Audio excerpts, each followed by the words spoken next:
Hello, happy people. Hopefully, you're having a wonderful day.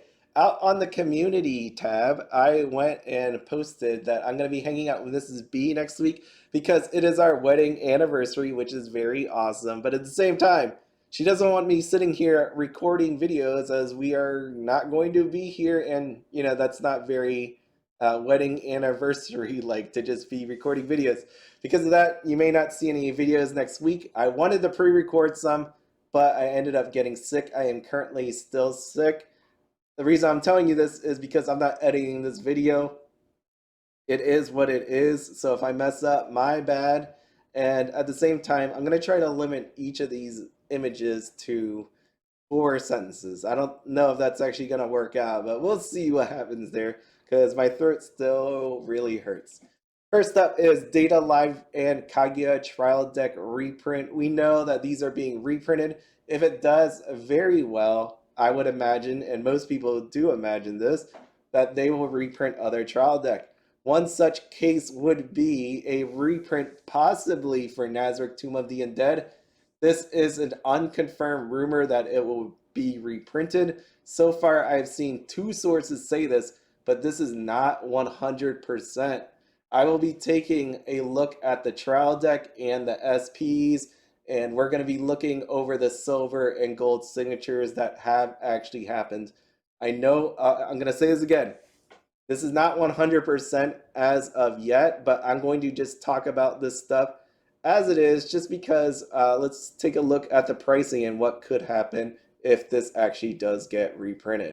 When it comes to the trial deck, there really isn't anything in it right now that's worth it. With the reprint and the amount that will be bought, these prices are going to tank pretty hard. Make no mistake about this.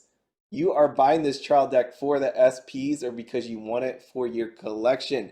We will see if that changes with Nazarick Set 2, which is unannounced for English, but obviously it should be coming. There's no way it doesn't.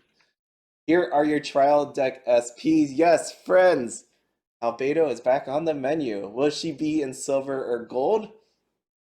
For me, the answer is it doesn't matter. The reasoning for that is we could see what happened with the reprint. So sorting alphabetically, we see the gold and silver on TCG Player. I didn't put them all on here. Is there enough info yet to definitively say that the gold signature commands a big premium versus silver? At this point, I will tell you no. We never really know a buyer's reasons for making a purchase. They could be buying because they like the silver color, they want to complete a master set, or because it's more economical. Whatever the case, see Shion sold out in the gold signature. But if you take a look at Shizu and Milim, they have sales under the silver, where under the gold, you don't really have that happening.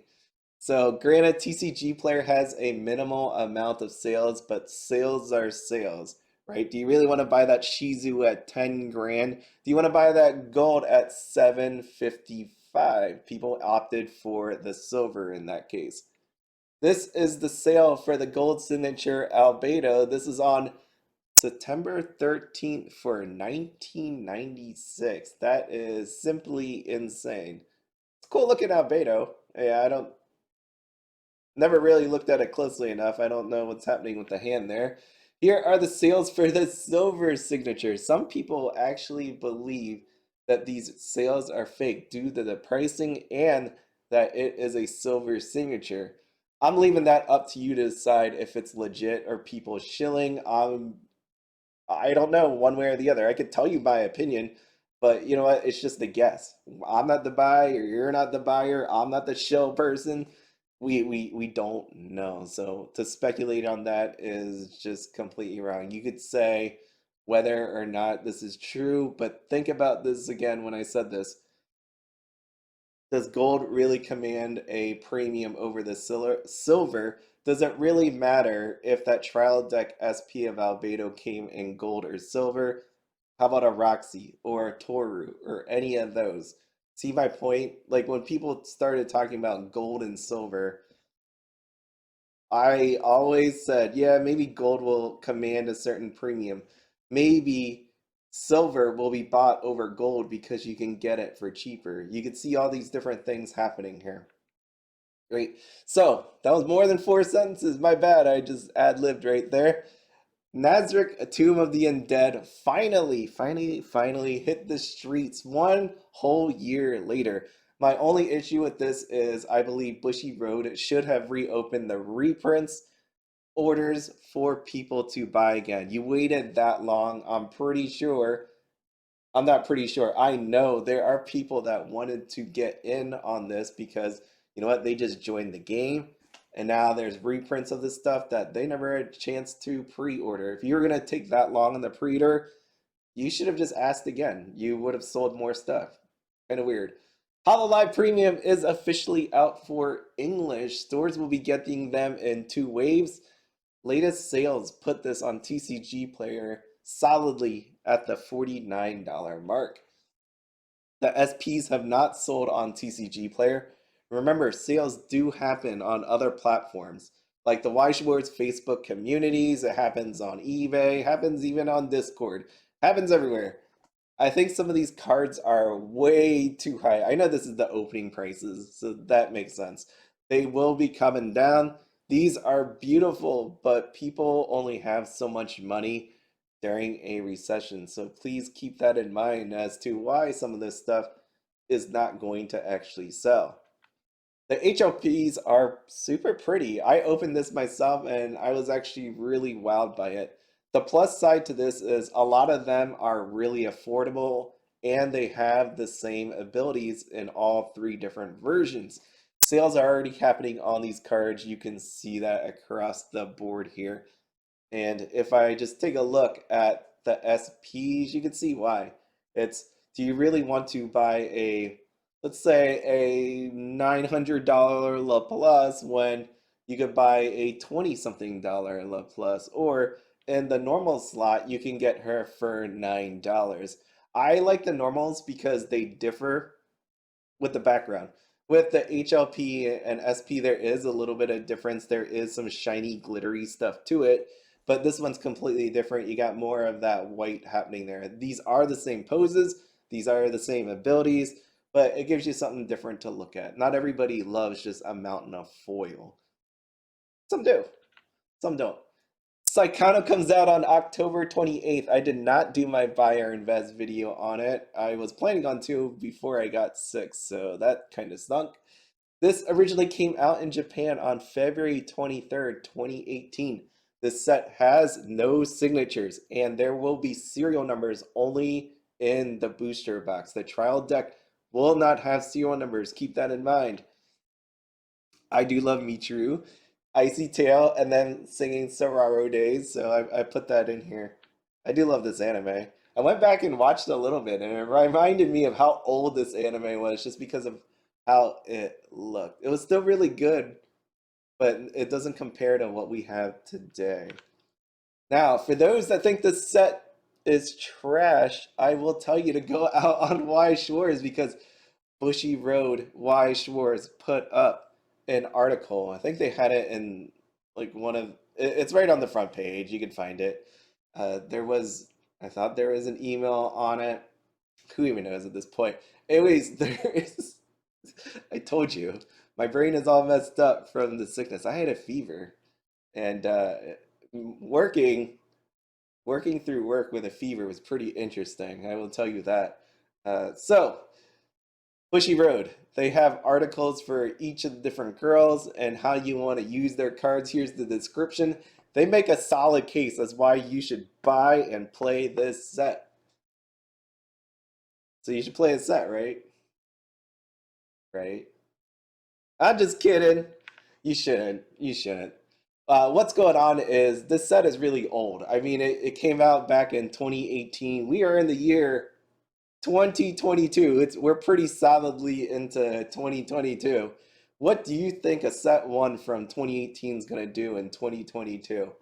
I mean, it still can win, obviously, but don't take my word for that. Please go out here, check out Pittsburgh Y Schwartz. You can see they did a bunch of set reviews. We got trial decks and the whole gamut of colors. We got blue, yellow, green, red. So Check that out. It'll give you everything you need to know about this set. Check out the other videos as well. Burn 1 also had some discussion about Saekano as well, so check them out. Check them all out. There's some good stuff out there. They tell you all you need to know about that set. Okay, that's the last thing I had about Saekano. So really, what I do want to say is Saekano 1, definitely not the greatest. There are some cards that you will want to pick up in there. Bushy Road wasn't completely wrong about this. It's just there's not taking into effect what is currently out there now.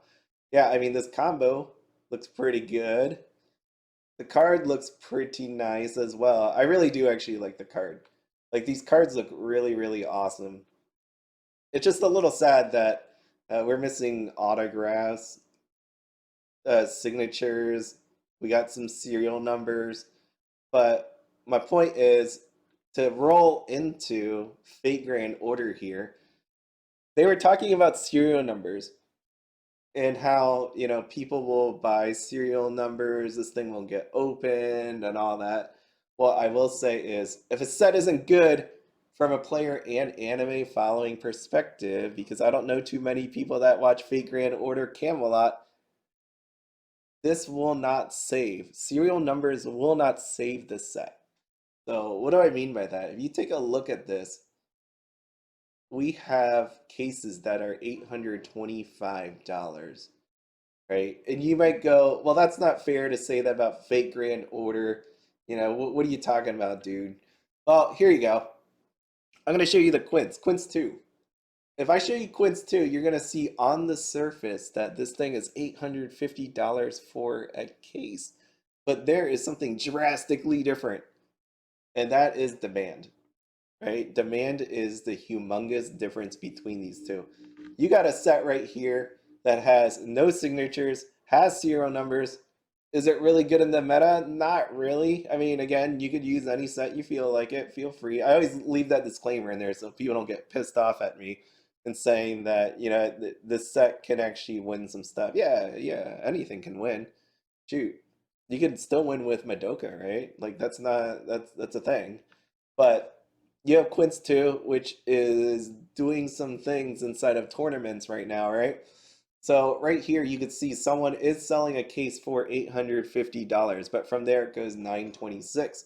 When you take a look at the sealed cases, booster box, and singles for playing and collecting, way, way, way more amount of sales happening, way more people opening this stuff comparatively to what's happening with Fate Grand Order. If you are a person that are opening and selling this stuff, which would you rather have between these two? I'm pretty sure most people would say they rather have Quints. I mean, there may be that one guy out there that says, I'd rather open it for a chance at a serial number. But if people really wanted to gamble on serial numbers, they could just buy some of these cases. And at $825, I mean, there's 3 of them sitting right there. Well, actually, no, there's 5. There's 5 of them that you can do that with, but people aren't willing to do that. Okay? So, what this is right here is Quints. And you may wonder what this actually is. This is my first ever full playset I bought off a TCG player. I've opened other things and finished a playset just with a couple singles, right? But this time around, I actually bought a full playset of Quintessential Quintuplets 2. I know what you're thinking. Oh my god, he is actually horribly sick. Or did hell freeze over? Well, realistically, I'm just a guy that knows a deal when I see it. There is a full playset right there with promos that I bought off a TCG player for under $85. That's how much Quints has dropped in price that I was able to pick this up at $85 before taxes. Crazy, right? It's just a good deal. I'm totally gonna buy that. Which, well, I use that as it's a future thing. I already did buy that, so it's already been bought. And as time goes by, it's not going to always be that price, right? Like here is the double rares. The big one that you're going to be looking for is the As an Actress Ichika. Right now showing as $5. You can see 25 listings when I took this picture. It could have been changed at any point. So this is only good as a historical reference. Okay, so the double rares are pretty low. And you may be wondering to yourself, why is it so low?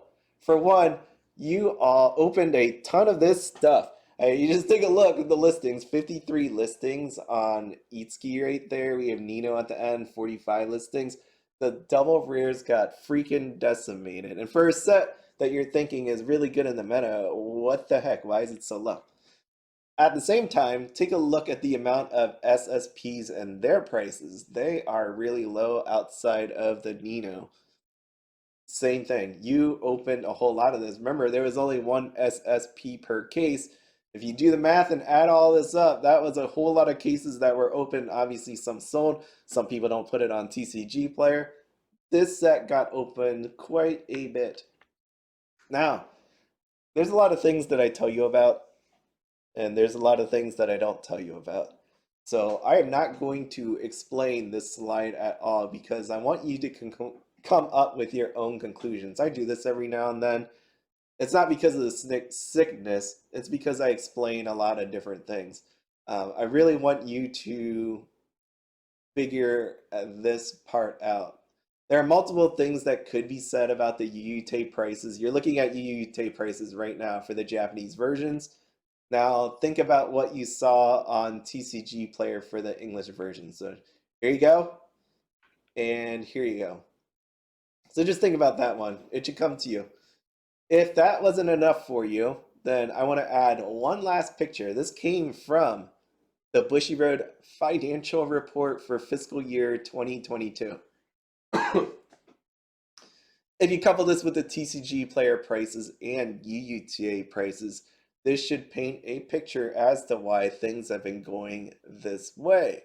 And maybe you may want to reconsider how you view this game coming up in the future, unless a bunch of people just start dropping out.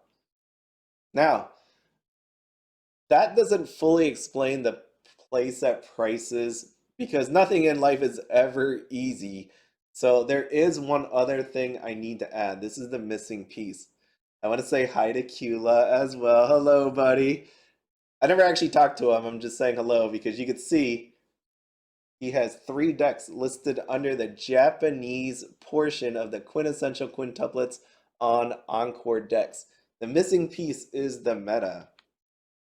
Now, out on TCG Player, you could see a whole lot of sales on cases. I say a whole lot, but you could say, nah, that's not a lot. But when it comes to, I would say, when it comes to Weiss Wars and a set from Quints 1 that's been out for a long time, this is a lot of pieces that were actually sold. There's only one left on TCG Player for like 1,300 something dollars, I think. So yeah, cases have been going for sale. What's happening is Quints 1s has double rares and double rare pluses. I'm giving you the shot of double rares.